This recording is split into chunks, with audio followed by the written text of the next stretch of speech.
ay Diyos ng lahat. Maging mga alon sa karagatan at mga bagyo ay sinusunod siya. Kaya maging tayo man dapat, mas lalo pa tayong sumunod kasi tayo yung pinili niya bilang anak na makatanggap ng kanyang pabor. Kaya my church family, patuloy lang po tayong magtiwala at magpasalamat sa ating Panginoon sa lahat ng kabutihan niya, sa lahat ng kabanalan niya sa ating buhay. At ngayon ay araw niya, kaya ibigay natin lahat ng pagsamba at papuri na nanggagaling sa ating mga puso sa mga awitin na ating aawitin ngayon sa awitin nito.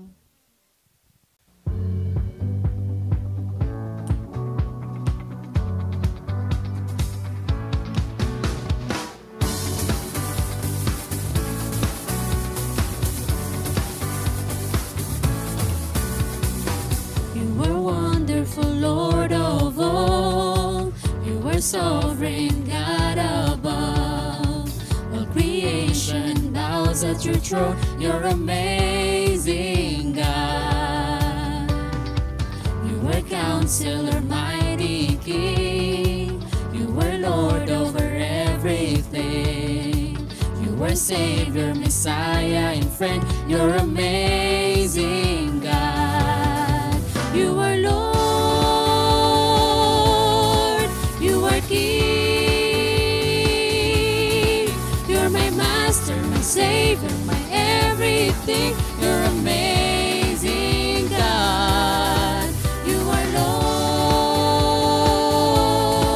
you are King, you're my Master, my Savior, my everything, you're amazing God.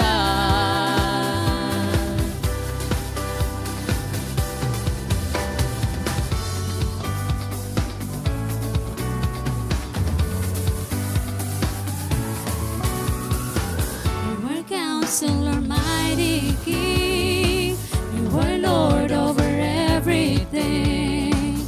You are Savior, Messiah, and friend, you're amazing God. You are Lord, you are King, you're my Master, my Savior, my everything, you're amazing God. You are Lord, you are King, you're my Master, my Savior, my everything, you're amazing God. You're amazing God. You are the Alpha and Omega, beginning and end. You are the Father, Son, and Spirit, Lord in the wind. You are the Alpha and Omega, beginning and end. You are the Father, Son, and Spirit, Lord with no end. You are Lord, you are King, you're my Master, my Savior, my everything, you're amazing God. You are Lord, you are King, you're my Master, my Savior, my everything, you're amazing God. You are Lord, you are King, you're my Master, my Savior, my everything, you're amazing God. You're amazing God. You're amazing God. You are God.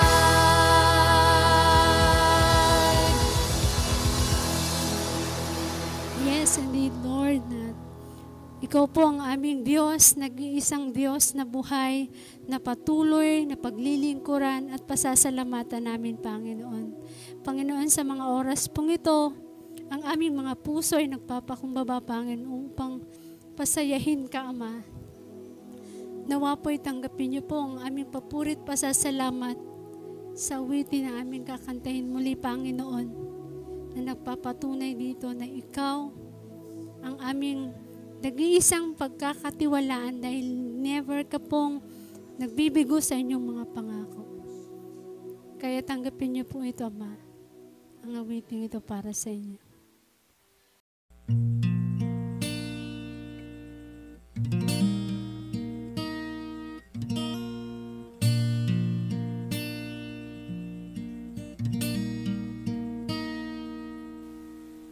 You are the Lord in whom I can trust. You are the rock I can stand upon. Every step of the way, you take my hand and say, you will always be here right beside me. When I call on you, I know you'll come to me. You are the Lord in whom I can trust. You are the rock I can stand upon. Every step of the way, you take my hand and say, you will always be here right beside me. When I call on you, I know you'll come to me. You are my Lord, in whom I can trust. You are my fortress, you're my deliverer, my shield, my strength for all of my days. My hope is in you, Jesus. You love me with your life. You're the rock of my salvation, in whom I can trust. Oh, you are my Lord, in whom I can trust. You are my fortress, you're my deliverer, my shield, my strength for all of my days. My hope is in you, Jesus. You love me with your life. You're the rock of my salvation, in whom I can trust. You are my Lord, in whom I can trust. You are my fortress, you're my deliverer, my shield, my strength for all of my days. My hope is in you, Jesus. You love me with your life. You're the rock of my salvation, in whom I can trust.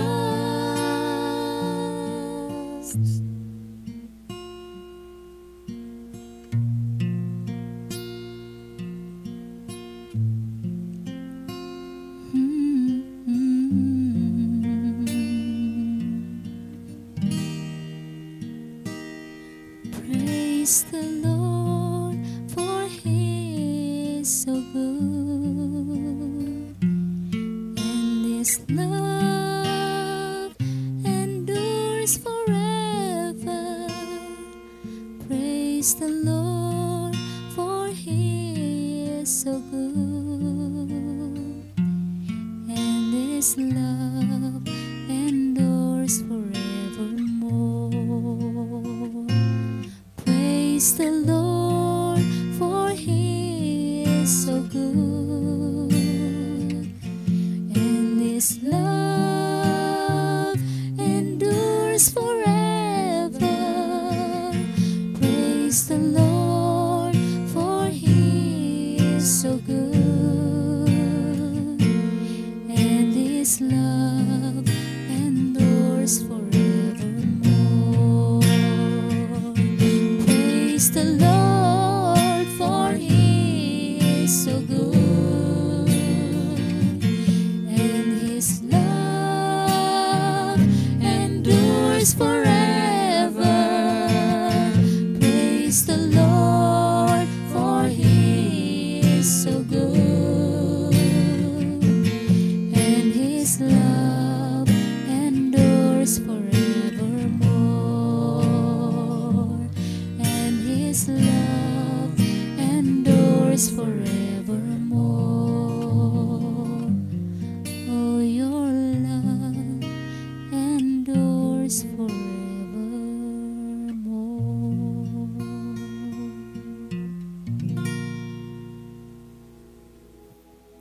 Ama namin makapangyarihan sa lahat, dakila at banal.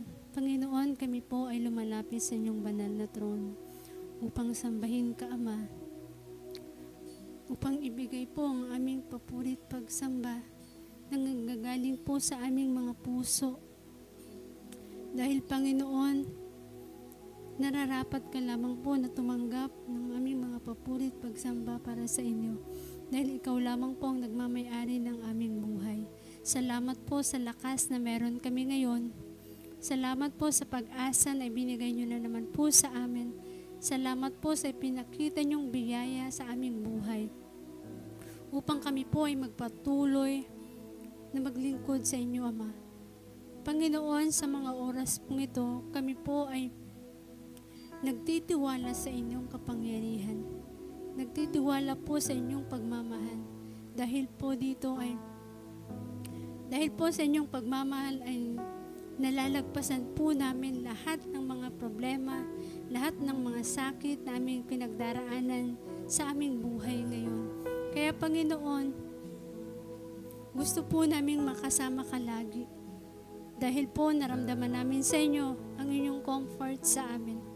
Naramdaman po namin ang inyong pag-akay sa amin. Ang iyong pagkapit sa aming mga kamay. Nung kami ay natutumba na, Panginoon, sa mga problema, sa mga paghihirap na nangyayari po sa aming buhay. Panginoon, sa mga oras pong ito, nais po namin humingi ng kapayapaan na nanggagaling po sa inyo, Panginoon. Dahil nais po namin sambahin ka ng buong buo na wala po kaming ibang iniisip kundi ikaw lamang, Ama. Kundi ang pasayahin ka lamang, Ama, sa araw mo ngayon. Panginoon, sa aming pong pagpapatuloy, binibigay po namin ang aming buong puso at buong isip sa inyo.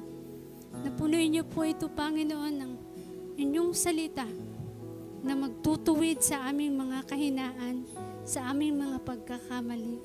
Kaya, Panginoon, patuloy niyo pong pagharian ng aming buhay. Dahil ito lamang po ang natatanging paraan upang maging mapayapa at mapabuti ang aming buhay, Panginoon. Salamat po, Ama, at patuloy po kaming lumalapit at nagpapakumbaba sa inyo upang sambahin ka at pasalamatan ka. Ito lamang po aming dinadalangin sa matamis na pangalan ni Jesus na aming tagapagligtas at Panginoon ng aming buhay. Amen. Isang mapagpalang umaga po muli sa bawat isa at welcome po muli sa ating online worship service. At masaya po kami na sa pagkakataong ito kasama po namin kayo na magpupuri sa Panginoon at mag-aaral ng Kanyang salita. At ngayon po, dadako na po tayo sa pag-aaral ng Kanyang salita. And the title of our message this morning is How to Keep Pressing On. At ang magiging foundation po ng mensahe ngayong umaga ay may kita po sa Philippians chapter 3 verse 10 to 14. Kung meron po kayong mga Bible, kindly open your Bible in the book of Philippians, chapter 3, verse 10 to 14. Babasahin ko po siya sa NIV version. Philippians chapter 3, verse 10. I want to know Christ, yes, to know the power of His resurrection and participation in His suffering, becoming like Him in His death. Verse 11. And so, somehow, attaining to the resurrection from the dead. Verse 12. Not that I have already obtained all of this, or I have already arrived at my goals, but I press on to take hold of that for which Christ Jesus took hold of me. Verse 13. Brothers and sisters, I do not consider myself yet to have taken hold of it, but one thing I do, forgetting what is behind and straining toward what is ahead. Verse 14, I press on toward the goal to win the prize for which God has called me heavenward in Christ Jesus. Ang Diyos po ang magpala sa pagbasa ng kanyang salita. Saglit po tayong manalangin. Let's pray.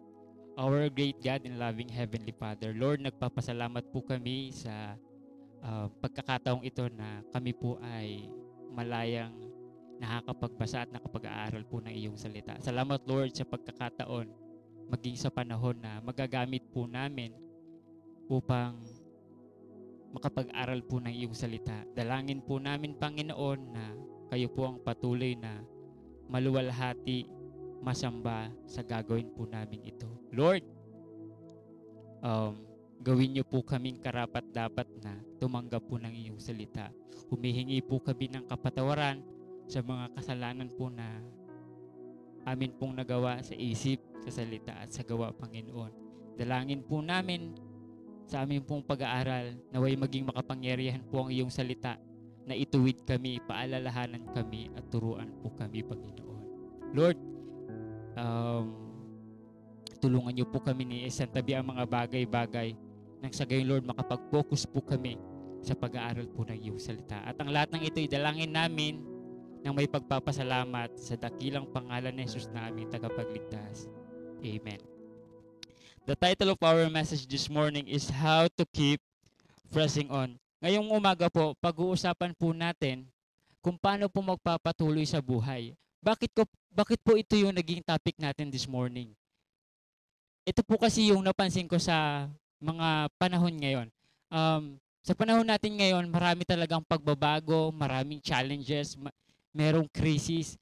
At alam niyo po, maraming tao, naiisip nila na hindi na lang magpatuloy sa mga bagay na kanilang sinimulan. Naiisip nila na hindi na lang magpatuloy sa mga bagay na mabuti na ginagawa nila para sa Panginoon. And alam niyo po, napakahalaga na ngayong umaga, maunawaan natin kung paano pa rin po tayo magpatuloy sa kabila ng mga pagsubok na atin pong pinagdadaanan. Napakahalaga na malaman natin na hindi tayo susuko, na merong paraan para mapagtagumpayan natin yung mga pagsubok. Napakahalaga po na malaman natin yan. Kaya nga po ngayong umaga, pag-aralan po natin kung paano po tayo makakapagpatuloy sa ating buhay, sa ating paglilingkod, sa pagkamit po ng ating mga pangarap. At sa pagkakataong ito, tignan po natin muli ang buhay ni Apostle Paul bilang isang halimbawa. Dahil, alam niyo po, pag pinag-aralan po natin yung buhay ni Apostle Paul, marami po tayong matututunan. At isa na nga dito, na pwede po nating matutunan is kung paano po tayo magpatuloy sa kabila ng mga pagsubok na ating pinagdadaanan. Bakit po si Paul? Dahil si Paul po, yung buhay niya before, nung naglilingkod po siya sa Panginoon, ganun din po yung nangyayari sa kanya. Meron pong mga changes, pagbabago sa buhay niya, pagbabago sa ginagawa niya. Meron din pong challenges. May mga tao po na nagpe-persecute sa kanya. May mga pagsubok na hirap po siya, pero lahat po yun ay napagtagumpayan niya. Kaya nga po, pag-aralan po natin yung iniwang halimbawa ni Apostle Paul kung paano po makapagpapatuloy sa buhay. Alam niyo po, nung isinulat po ni Apostle Paul yung Book of Philippians, actually, nasa kulungan po siya noon. Di ba? Siya po ay nakagapos at 24/7 na binabantayan ng nagbabantay sa kulungan. At marami pong mga bagay na pwedeng mangyari sa kanya. Sa pagkakataong yon, hindi niya na alam kung mabubuhay pa siya or mamamatay na siya. Kung meron man pong tao na may karapatan na ma-discourage, kung meron man pong tao na may karapatang mag-give up, that is Apostle Paul. Kasi sa dami po ng kanyang pinagdaanan. Pero alam niyo po, ngayong umaga, hindi po yun yung lesson na ating matututunan. Ang lesson po na dapat po nating matutunan this morning is kung paano po magpatuloy.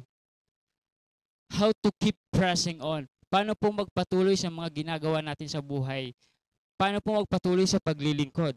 At ngayong umaga po, pag-usapan po natin yung 3 bagay na makikita po natin kay Apostle Paul na tumulong sa kanya para po mapagtagumpayan yung mga pagsubok na kanya pong pinagdaanan. Na pwede din po natin gawin sa buhay natin.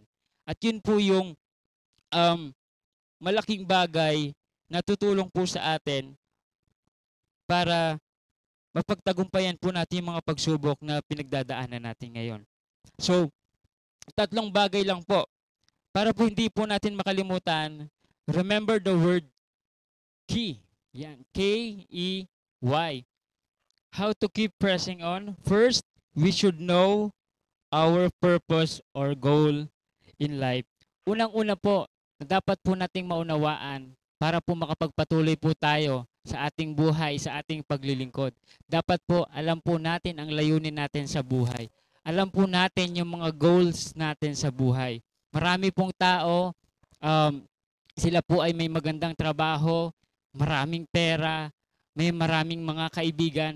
Pero alam niyo po, dumadating sila sa punto na nalulungkot sila, nararamdaman nila yung emptiness sa sarili nila. Dahil po, maaring wala po silang goal or purpose in life. Alam niyo po, yung purpose or goal natin sa buhay, napakahalaga po niyan. Dahil yan po yung magbibigay sa atin ng direction sa buhay. Tignan na lang po natin yung buhay ni Apostle Paul. In Philippians chapter 3, verse 10, sabi niya dito, I want to know Christ and the power of His resurrection and the fellowship of sharing His suffering, becoming like Him in His death. Dito may kita po natin yung goal and purpose ni Apostle Paul. Sinabi niya po dito, I want to know Christ. His purpose is to know Christ personally. Wala siyang ibang gusto, wala siyang ibang layunin, wala siyang ibang goal sa buhay kundi ang makilala ang Panginoon. At kung mapapansin nyo, sinabi niya dito na, I want to know Christ. Hindi niya sinabi, I want to know about Christ. Kasi malaki po yung pinagkaiba noon. Maaring pwede nating kilalanin ng Panginoon sa mga books, sa mga babasahin, sa ibang tao. Pero iba rin po yung makilala natin ng Panginoon personally.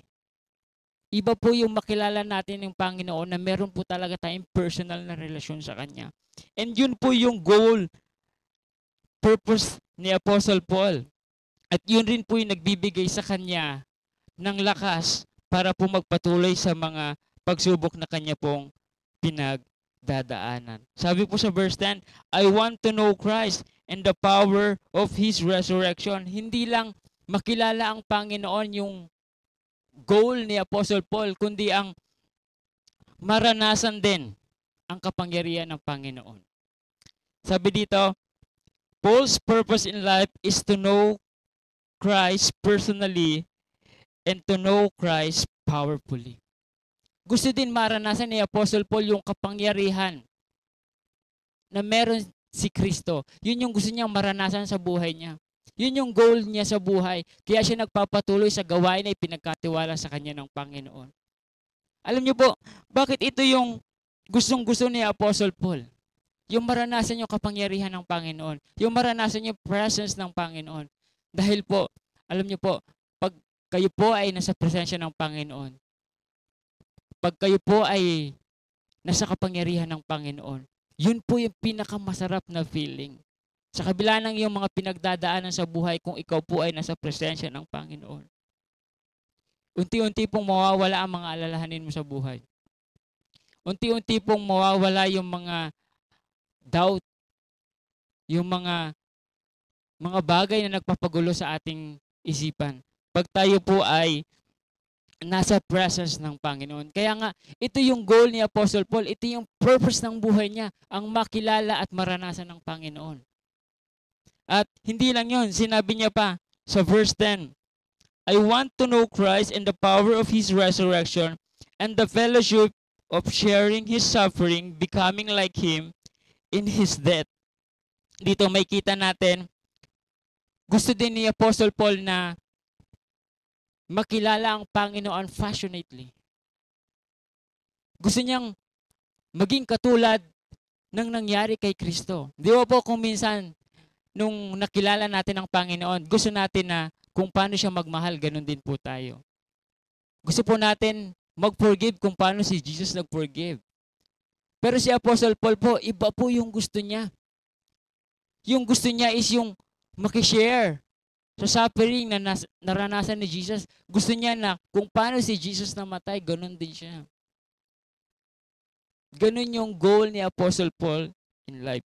At napakalinaw po kay Apostle Paul, yung purpose niya in life. Kaya nga po, ito yung mga bagay na nagpapatuloy kay Apostle Paul sa kabila ng mga pagsubok na kanya pong pinagdadaanan.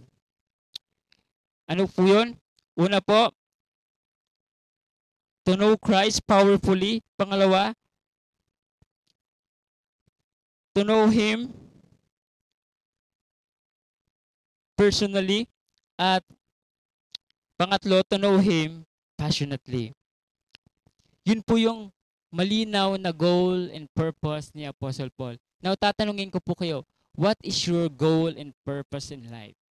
Meron po ba tayong mga layunin, mga ninanais sa buhay na makamit tulad ni Apostle Paul? Sabi nga po, if you don't have a purpose, your life is worthless. And if you have a wrong purpose, your life is wasted. Kung wala po tayong purpose in life, kung wala po tayong goal in life, di ba? Wala pong kwenta ang buhay natin. Marami man tayong pera, marami man tayong kaibigan, maayos man ang ating trabaho, pero kung walang purpose ang buhay natin, di ba? Wala pong kwenta ang ating buhay. Now, kung matatanong nyo, ano po yung purpose ba natin? Kung bakit tayo nandito? Bakit tayo naglilingkod sa Panginoon? Ano ba yung purpose ng buhay? Our purpose is to know Him and to make Him known. Yan ang malino na purpose ng tao. Ang makilala ang Panginoon at ipakilala ang Panginoon. Yun po yung dapat makita sa atin bilang mga anak ng Panginoon. Kahit na marami tayong pagsubok na pinagdadaanan, meron pa rin po tayong pagnanais na makilala ang Panginoon. Meron pa rin po tayong desire na ipakilala ang Panginoon sa maraming tao. Sa mga tao na nasa paligid po natin. Na kung minsan nakakalimutan po natin. Our purpose in life is to know Him and to make Him known. Pangalawang bagay po, para po makapagpatuloy po tayo. To press on. First, second, pangalawa po, you need to eliminate your past. To eliminate is to put an end. Sabi po yan ng dictionary. Basahin po natin yung verse 13. Philippians chapter 3 verse 13, sabi po dito, Brothers, I do not consider myself yet to have taken hold of it, but one thing I do, forgetting what is behind and straining toward what is ahead. Eliminating or forgetting our past is not easy. Ang kalimutan po ang mga nakaraan na nagawa po natin, mga nakaraan na kasalanan. Alam niyo po, ito po ay isa sa mga pinakamahirap gawin sa buhay. Pero sinasabi po ni Apostle Paul na ang susi lang din para po makapagpatuloy tayo sa buhay ay ang kalimutan ng ating mga nakaraan. Alam niyo po kung meron man pong isang tao na hirap kalimutan ang kanyang nakaraan, Isa po doon si Apostle Paul. Bakit po? Kasi in 1 Timothy chapter 1 verse 12 to 13, may kita po natin kung sino si Apostle Paul doon. Kung babasahin po natin ang 1 Timothy chapter 1 verse 12 and 13, basahin po natin. Sabi dito, I thank Christ Jesus our Lord who has given me strength, that He considered me faithful, appointing me to His service, even though I was once a blasphemer, a persecutor, and a violent man. I was shown mercy because I acted in ignorance and unbelief. Yan po si Apostle Paul before. Ginagamit niya yung authority niya to kill Christian, to persecute Christian. And alam niyo po, nung tinawag na siya ng Panginoon, nung naglilingkod na siya sa Panginoon, maaring minumulto siya ng kanyang nakaraan. Maaring inuudyukan siya ng mga konsyensya niya na pinipersecute mo yan nga dati, pero ngayon naglilingkod ka na. Kasama mo na sila. Pero isang bagay po, ang ginawa ni Apostle Paul, kinalimutan niya na po yung nakaraan niya. Tinuldukan niya na po. Kaya nga po, kung meron man po tayo mga pangit na karanasan, mga karanasan na hindi katanggap-tanggap sa Panginoon, mga karanasan na hindi katanggap-tanggap sa atin, mga kapatid sa pananampalataya, sa ating pamilya, at hindi katanggap-tanggap sa Panginoon, dapat po, kung ibinigay na po natin ito sa Panginoon, dapat po kalimutan na natin to. Tuldukan na po natin to. And result of not eliminating our past. Meron pong result pag hindi po natin tutuldukan or kakalimutan ng ating mga nakaraan. Ano-ano po yun? Meron po yung effect sa ating sarili. Number 1, you will be stuck. Naranasan niyo na po bang may stuck sa isang elevator? Napakahirap po na ma-stuck tayo sa isang lugar, sa isang pagkakataon. Wala po tayong magawa. And ganun din po sa buhay natin as a Christian. Kung hindi po natin kakalimutan yung mga past mistake natin, mga failures in life, kung hindi po natin yung kakalimutan, napakahirap po sa atin magpatuloy sa buhay. Kung babalik at babalikan po natin yung mga mali nating nagawa before, hindi po tayo makakapagpatuloy. Ano pa po? Number 2, magiging confused po tayo. Hindi lang tayo magiging stuck, magiging confused tayo. Doon na pumapasok yung nawawalan tayo ng peace of mind. Nawawalan tayo ng joy habang naglilingkod tayo sa Panginoon. Unti-unti na tayong naku-confuse. Hindi na natin alam kung ano yung dapat nating gawin. At pangatlo po, if we do not eliminate our past, pangatlo, tayo po ay mababurden, mabibigatan. Merong kabigatan po na mararamdaman sa puso natin. Alam niyo po kung yung bitterness, yung guilt, yung past mistake, yung disappointment sa buhay, kung yan po ay laging pasan-pasan natin sa sarili natin at dala-dala natin yan saan man po tayo pumunta, meron po kabigatan na mararamdaman po sa ating puso. And ayaw po yan ng Panginoon. At yung pinaka-worst po neto, kung hindi po natin tutuldukan ng ating nakaraan, kakalimutan ng ating nakaraan, hindi po tayo makapagpapatuloy. We cannot move on. Hindi tayo makapagpatuloy sa ipinagkatiwalang gawain sa atin ng Panginoon. Hindi tayo makapagpatuloy sa buhay, sa pangarap na gusto po nating marating. Kaya nga po, we need to eliminate our past. Sabi po dito, eliminating your past means you let go and let God. You let go and you let God. Kung gusto po natin magpatuloy, let go of your hurts, yung pain na nararamdaman po natin, yung bitterness, yung unforgiveness, yung disappointment, yung mga past mistake natin, yung mga kasalanan natin before, ibigay na natin yan sa Panginoon and let God take care of it. Hayaan natin na si Lord na yung humawak nito, mag-ayos nito.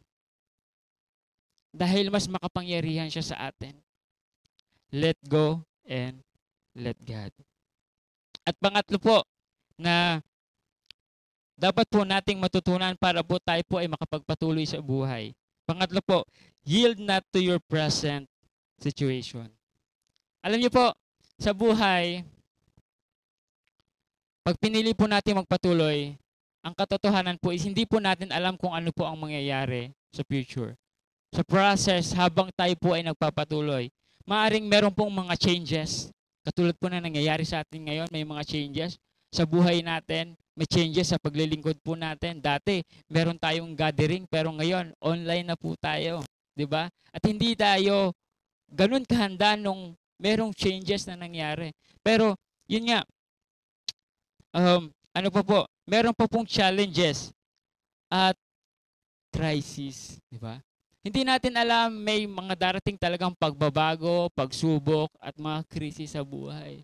Pero, hindi po yun enough para po hindi tayo magpatuloy. Hindi po yun enough para po tumigil tayo or bumagal tayo sa paglilingkod natin sa Panginoon.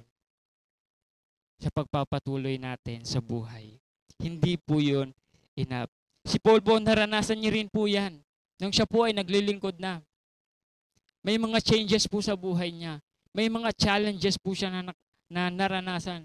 Meron din po siyang crisis na napagdaanan. Pero lahat po yun napagtagumpayan ni Apostle Paul. Bakit po? Because hindi po siya nanatili sa kanyang present situation. Maaring ang sitwasyon na to para sa atin ay napakahirap. Hindi maganda sa pakiramdam. Pero huwag po tayong manatili sa sitwasyon na to. Magpatuloy po tayo sa paglilingkod. Magpatuloy po tayo sa pag-abot ng ating mga pangarap. Magpatuloy po tayo sa buhay. Katulad po ni Apostle Paul. Kahit po marami po siyang pinagdaanan, si Apostle Paul, he did not stop. He did not give up. He did not dwell in his present situation. Instead, look forward. He pressed on. Hindi po siya tumigil. Hindi niya binigyan ng pagkakataon na pigilan siya. Hindi niya binigyan ng kaaway ng pagkakataon na patigilin siya. Kundi patuloy na nagpatuloy si Apostle Paul sa kanyang paglilingkod. He did not stop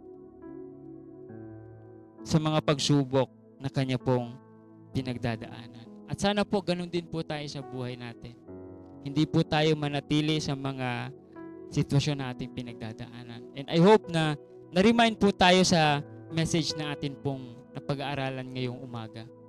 Kung paano po ni Apostle Paul napagtagumpayan yung mga pagsubok, naway ganun din po tayo sa buhay. Sana po magkaroon po tayo ng goal in life. At yung goal na yun ay ang makilala ang Panginoon, ang maranasan ng Panginoon, ang makibahagi sa paghihirap ng Panginoon. Naway yun po yung maging goal natin in life, maging mission natin, maging pangarap natin. At hindi lang yon, kung meron man po tayong mga karanasan, pagkakamali, kasalanan na nagawa before, kailangan na po natin itong tuldukan, kalimutan, tulad ng ginawa ni Apostle Paul. I hope na patuloy po tayong na-remind sa mensahe na atin pong napagbulay-bulayan. Ang Diyos po ang magpala sa pag-aaral ng kanyang salita. Tayo po ay saglit na manalangin. Let's pray. Our most precious Heavenly Father, Lord, nagpapasalamat po kami sa simple at maikling mensahe, Panginoon. Dalangin po namin na makapagbigay po ito ng karunungan sa bawat isa sa amin kung paano po kami haharap sa mga pagsubok na amin po pinagdadaanan. Lord, dalangin namin na maging makapangyarihan po ang iyong salita na makapaghatid po ng paalala at pagpapala po sa mga tao na makakarinig po na ito, Panginoon. Lord, maraming salamat sa pagkakataon na ibinigay niyo po sa amin. Dalangin ko po na patuloy niyo pong pagpalain ang Ginubatan Grace Gospel Church of Christ, ang bawat tao na nanonood, nakikinig ng video na ito, Panginoon. Ikaw po ang patuloy na magbigay sa kanya ng kalakasan, ng karunungan sa buhay. Nang sa gayon, Lord, maging katanggap-tanggap po sa inyo ang kanyang mga ginagawa na paglilingkod, Panginoon. Lord, dalangin ko po sa mga kapatiran po namin na may karamdaman. Ikaw po ang patuloy na magpagaling sa kanila. Ikaw po ang patuloy na mag-ingat sa kanila, Panginoon. Ibigay niyo po ang kanilang mga pangangailangan. I-bless niyo po ang mga gamot na kanilang iniinom. Nang sa gayon, Lord, manumbalik po ang kanilang kalakasan. Nagpapasalamat po kami, Lord, sa bansa na meron po kaming kalayaan na mag-aral po ng iyong salita. Dalangin po namin na pagpalain niyo po ang aming presidente sa kanya pong leadership. Patuloy niyo po siyang pangunahan sa mga desisyon na kanya pong gagawin. Dalangin po namin sa aming mga church leaders, Panginoon. Ikaw po ang patuloy na magbigay ng karunungan, ng kababaang loob, ng pasensya, habang kami po ay nag-a-adjust sa paglilingkod po sa inyo, Panginoon. Sa bagong paglilingkod po sa inyo, Panginoon. Lord, marami pong salamat sa lahat-lahat. Patuloy po namin kayong pinupuri, pinasasalamatan sa dakilang pangalan ni Jesus. Amen.